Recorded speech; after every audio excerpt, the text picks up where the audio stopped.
नमस्ते दोस्तों, कैसे हैं आप लोग। तो दोस्तों, आज हम पढ़ने वाले हैं फ्लैश गॉर्डन की कॉमिक्स यंत्र मानवों का मृत्यु चक्र। यंत्र मानवों का मृत्यु चक्र। बर्बर मोंगो महाद्वीप में एक अजीब व्यक्ति तीन थके हारे व्यक्तियों को बुजुर्गों के अनजान नगर ले जा रहा था। उस महाद्वीप में रोज रात को दो दो चांद निकलते थे। एक दिन फ्लैश, यह हमें न जाने कहाँ ले जाएगा। 60 घंटों से सोया नहीं है और हम लोग पहरा दे रहे हैं। कहीं नींद आ गई? हाँ जारको, शाम तक यह सफ़र पूरा न हुआ तो हमें। फिर चिंता करते हो फ्लैश गॉर्डन? 2-3 घंटों में तुम लोग मेरे पिताओं के पास पहुंच जाओगे। वह देखो, कोई चमकदार चीज़ है, इधर ही आ रही है। बात क्या है? शायद हमें कोई लेने आए हैं। डेल, कोई शरारत न हो। आए तो सही। जारको, सावधान रहना, क्या पता क्या इरादा है इनका। हमें लेने ही आए हैं? इन्हें बताया किसने कि हम यहाँ हैं? चालक आश्चर्यजनक यान चलाने में व्यस्त थे और एक बुजुर्ग फ्लैश को बता रहा था, हमारा केंद्र नगर के बीचों बीच है। बाकी काम बाद में, पहले हमारे डॉक्टर आपके दोस्त की टूटी टांग का इलाज करेंगे। चिंता मत करो, ये जारकों का कुछ बिगाड़ेंगे नहीं, टांग का इलाज करेंगे। टीच, जल्दी। घबराने की क्या बात है, बादल ही तो है। यह मामूली बादल नहीं है, टीच है, साक्षात यम के दूत। वह घना बादल सूरज पर छाने लगा और यान अट्टालिकाओं के बीच से निकलकर केंद्र के सामने उतरा। वातावरण हजारों पंखों की फड़फड़ाहट से गूंज रहा था और एक तेज सीटी बज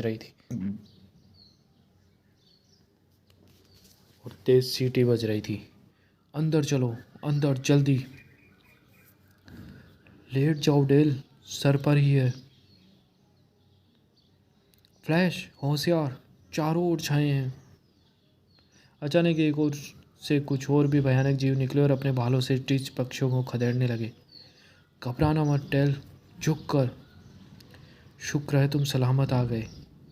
बहुत खूब। बुजुर्ग को हमारी इतनी चिंता? मुझे क्या पता था।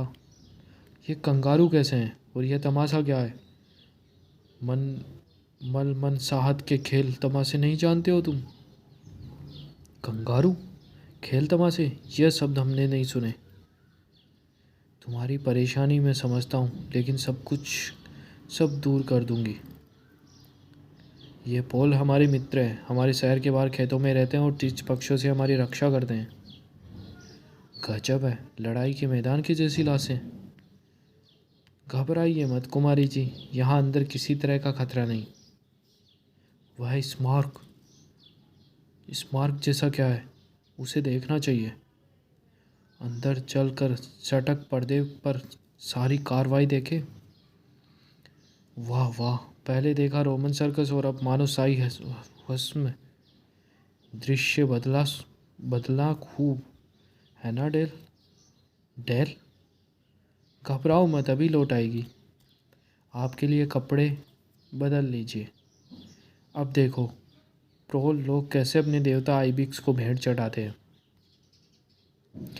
बुजुर्ग अष्टक पर्दे के दृश्यों को समझने लगा। उसके मुंह पर क्रूरता सी छाई हुई थी। आइबिक्स तभी तक खुश रहता है जब तक बुजुर्ग टिच से सुरक्षित रहें। मामला दिलचस्प है, लेकिन मुझे चिंता लगी है यहाँ से सही सलामत लौटने की। तुम्हें अब भी हम पर विश्वास नहीं? अब भी? फ्लैश, कमाल है, जरा मेरी टांग देखो। सपना सा लगता है, टूटी हुई टांग से चल रहे हो? नहीं फ्लैश, टांग जुड़ गई। हमारा चिकित्सा ज्ञान इनके ज्ञान का पासंग भी नहीं। डेल देखेगी तो हैरान रह जाएगी। वह है कहाँ? यही सवाल मुझे पूछना है। कपड़े बदलने में तो इतनी देर लगती नहीं। वाह, जलन हो रही है तुम्हें? कपड़े भी नहीं बदलूं? कहो कैसी लगती हूँ? क्या कहने। इधर आओ तो आंख भर कर देखें। ओ, क्या है डेल, क्या हुआ? लहान को कुछ नहीं हुआ, यह हमारी बुद्धिमान मशीनी अमानुष है। दोनों आदमियों की कलाइयाँ मानो फौलादी शिकंजे में जकड़ी थी। दोनों को तहखाने में उतार दिया गया। तुम्हारी सहेली तुम्हें मिल जाएगी, लेकिन पहले हमारा काम करना होगा। सत्य, आनंद के प्याले के रक्षक को मारना होगा। हथियार मौजूद है। लेजर किरण की पिस्तौल, कमाल है। छुरे, रस्सा, तैयारी सोच समझ कर की है। दरवाज़ा भी खुल रहा है, अब चलना आगे। मामला कुछ समझ में आता है। क्या समझ में आता है? मैं भी सुनूं। ये औरतें, विमान चालक और डॉक्टर जिसने मेरी टांग ठीक की मानवों परिजाति के हैं। इन्हें हमसे वह काम करवाना है जो इनसे हो नहीं सका। हमें सही सलामत यहाँ लाए हैं किसी दैत्य को मारने। समझ गया, दैत्य को मारना है। बिल्कुल, और उसे मारने के बाद ही ये हमें छोड़ने वाले हैं। ये हड्डियाँ तो उन टीच पक्षियों की लगती है। चारको, होशियार, लगता है आगे कोई विशालकाय जीव है। विशालकाय भी कितना और उतना ही भयानक। यह वास्तव में आइबिक्स देवता है। अनेक पैरों वाला यह जीव दहाड़ता हुआ उठा। फ्लैश, जहाँ तक बने इसे मारना मत। इसे उस रास्ते निकाले जिधर से हम आए हैं। इस लेजर किरण से यह चट्टान भभकने लगी तो यह निकलेगा। गर्मी से पारा तो चढ़ने लगा इसका, लेकिन अपनी जगह से सरकने का नाम नहीं लेता। पैर गरम के देखे क्या होता है। गुफा में एक बुजुर्ग की चीख गूंज उठी। इसे मारो मत, नहीं तो यह सत्य आनंद के प्याले को नष्ट कर देगा। ये बुजुर्ग हमारी हर कार्रवाई किस तरह देख रहे हैं। प्याला यह रहा, लेकिन मुझे विश्वास नहीं है इसे वास्तव में यह प्याला चाहिए। यह सब फिर सोचना, इसकी पूंछ हमारी धज्जियां उड़ा देंगी। इसकी उठा-पटक से तो मानो भूकंप आ गया। इसे मारो और भागो, नहीं तो अपनी ही कब्र बन जाएगी। उनकी गोलियों से वह दैत्य और बिगड़ गया। गजब, छत टूट रही है। इधर से फ्लैश। वह आइबिक्स देवता वहीं मानो मलबे के नीचे दबकर रह गया। आइबिक्स की तो छुट्टी जारको, लेकिन बुजुर्गों ने न जाने हमारे लिए क्या सोच रखा है। फ्लैश, जल्दी इधर आओ। तुमने सर्वनाश कर दिया। इस आनीन से ही चल सकता था हमारा वंश। तुम्हारे कारण हमारी सभ्यता नष्ट हो जाएगी। सुना फ्लैश, यह आनीन है जो विवाह करके इस जाति को चलाता है, लेकिन गुफा के दहने से बुजुर्गों के मनसूबों पर पानी फिर गया। विवाह? किससे? डेल से? मुझे कुछ ऐसा ही लगता है। ये बुजुर्ग शक्तिशाली और बुद्धिमान है तो है, लेकिन आखिरी घड़ियां गिन रहे हैं। लेकिन डेल का क्या? वह भी खतरे में है। तुम्हारी सहेली की जान जाएगी और तुम्हारी भी, पृथ्वी पुत्र। देखते हैं कैसे जान लेते हो। हम भी पृथ्वी पुत्र हैं। ये शुरू से ही हमें चप्पा दे रहे हैं जार को, लेकिन इनकी पिस्तौल और रस्सा वगैरह तो हमारे पास ही है। सो तो है, लेकिन एक बात और है। देखो, दोनों समझे कि प्रोलो के हाथों मारे जाएंगे, परंतु प्रोलो ने बिल्कुल उल्टा रुख अपनाया। उन्होंने दोनों का अभिवादन किया और रस्से के सहारे ऊपर खींच लिया। निश्चय ही वह आइबिक्स देवता इन्हें प्यारा नहीं था। फिर भी सावधान रहना, इसमें कहीं चाल ही हो, ऊपर निकाल कर हमारी गर्दनें साफ करने में आसानी हो। बहुत धन्यवाद, लेकिन यह तो तुम्हारा मंदिर था ना। यह तुम्हारी भाषा नहीं समझते फ्लैश। ये नहीं समझते? मैं समझता हूँ। मैं प्राम हूँ, प्रोलो का सरदार। मैं बुजुर्गों के यहाँ नौकर था। बुजुर्गों के यहाँ सभी को तुम्हारी भाषा सीखनी पड़ती है। बुजुर्गों ने हमें बहुत सताया। आइबिक्स और मशीनी अमानुषों के कारण हमारी एक नहीं चल पाती। अब तुम्हारी मदद से हम इनका नाम मिटा देंगे। पहले ये बताओ कि डेल को कहाँ रखा है। प्राम, डे ब्राडा मालिया। मशीनी अमानुष मिनटों में घेर लेंगे हमें। मेरा पीठ पर सवार हो जाओ फौरन। तुम्हें पृथ्वी के गर्भगृह ले जाना है। बुजुर्गों की बैठक हो रही है वहाँ, लेकिन जा नहीं सकते। देखो, मशीनी अमानुषों का दस्ता आग और बर्बादी बरसाता हुआ चला आ रहा था। मस्तिष्क तो उनके साथ था ही नहीं।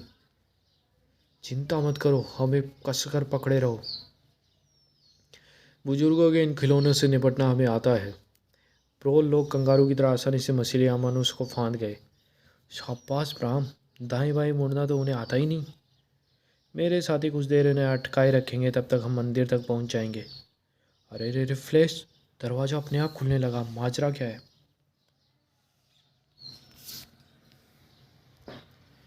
भारी भरकम दरवाज़ा खुला और दो बुजुर्ग बाहर आए। साथ में सिपाही थे और सिपाहियों से घिरी हुई बलि की बकरी। डेल आर्डन, डेल को छोड़ दो, अब तुम हमारे बस में हो। आइबिक्स को तुमने मारकर अपना कमाल जरूर दिखाया, लेकिन हमें नहीं रोक पाओगे। मंदिर में घुस नहीं सकते। जारको, डेल तो हमें पहचानती तक नहीं। हम सत्य आनंद संस्कार कर लें, फिर तुम्हारी सहेली तुम्हें लौटा देंगे। तुम शांति से चले जाना, कोई रोकेगा नहीं। ये बार बार जुबान बदलते हैं, इसमें कोई चाल है। हाँ, इन्हें संस्कार के लिए कुछ समय चाहिए, सो हमें अटका रहे हैं। हम जल्दी करें। राम, यह सत्यानंद होती क्या मुसीबत है। मैंने यह संस्कार केवल एक बार देखा है, गजब ढा देता है। इसमें डेल का क्या काम है। शक्ति तो वही है, सत्यानंद में बदल जाएगी। बातें बहुत हो चुकी, चल कर इन्हें रोकना होगा फौरन। एकदम ठीक। कुल्हेर एड्रम पोरिन फैज। सरदार की आज्ञा होते ही प्रोलो ने एक दूसरे पर चढ़कर सीढ़ियाँ सी बना दी। इन पर पैर रखकर मैं तुम्हें लगभग छज्जे तक पहुंचा दूंगा। आगे काम आएगी तुम्हारी ताकत और बुद्धि। मैं तैयार हूँ, जितनी जल्दी करो उतना अच्छा। फ्लैश तनकर उन प्रोल की पीठ पर सवार हो गया और ठीक मौके पर वह अपनी पूरी ताकत से उछला पहुंच गया। शाबाश दोस्तों, अब किधर जाना है मुझे। छत पर, मंदिर के बीचों बीच एक गुंबद है। सत्य आनंद संस्कार उस गुंबद के नीचे होता है। ढूंढ लूँगा, होशियार, बचाओ अपने आप को। फ्लैश को गुंबद फौरन मिल गया, लेकिन संस्कार का काम प्रारंभ हो चुका था। बुजुर्ग तो संस्कार में लीन थे, लेकिन पहरेदार चौकन्ने थे। अपने दोस्त की जान बचानी है तो हथियार डाल दो। ये इतने थे कि मेरी चली नहीं फ्लैश। खैर, हम हार तो गए, लेकिन संस्कार डेल की जगह मेरा करो। तुम तीनों का करेंगे, खूब शक्ति मिल जाएगी हमें। अब मैं समझा प्राम की बात। ये किसी तरह हमारे मस्तिष्क का उपयोग करके कंप्यूटर के लिए करेंगे। अभी विज्ञान मत सिखाओ, डेल को बचाने की जुगत लगाओ। तुम ठीक समझे, हमने अनोखा कंप्यूटर बनाया है जो काम करता है सिर्फ मस्तिष्क की कोशिकाओं से। तुम तीनों के मस्तिष्क कंप्यूटर को वह शक्ति देंगे जिसके लिए हम तुम्हें और प्रोलो को हमेशा के लिए मिटा देंगे। मुझे एक बात सूझी है, तुम्हारे ही मस्तिष्क से काम लिया जाए। फ्लैश ने डेल की जगह बुजुर्ग को बंद कर दिया और जारकोव ने सिपाहियों से छूटकर कंप्यूटर संभाला। बटन दबाओ जारकोव। अब क्या। बतिया टीम की टीम कर रही है, यानी कंप्यूटर काम करने को तैयार है। कंप्यूटर, मेरा हुक्म है कि 200 फीट के घेरे के अंदर हर मशीन को नष्ट कर दो। क्षण भर पूर्ण शांति रही, फिर कंप्यूटर के अंदर यंत्रों की खटपटाहट हुई और बुजुर्गों की जाति का अंत हो गया। चलने लगा। डेल, डेल, पहचाना मुझे। चौकीदारों के मस्तिष्क को बुजुर्गों के प्रभावों से मुक्त हुए वो चक्के रह गए। हाँ हाँ फ्लैश, हाँ, लेकिन हम हैं कहाँ। यह ऐसी सभ्यता है जिसका माया ममता से कोई नाता न था। बुजुर्ग खत्म हो गए और उनके मशीनी अमानुष अब वैसे ही हैं जैसे बच्चों के खिलौने। प्रो लोग इन मोंगो महाद्वीप पर अपने स्वतंत्र समाज का निर्माण कर सकते हैं और हम अपने घर जा सकेंगे। तो दोस्तों, ये कॉमिक्स यही समाप्त होती है। धन्यवाद।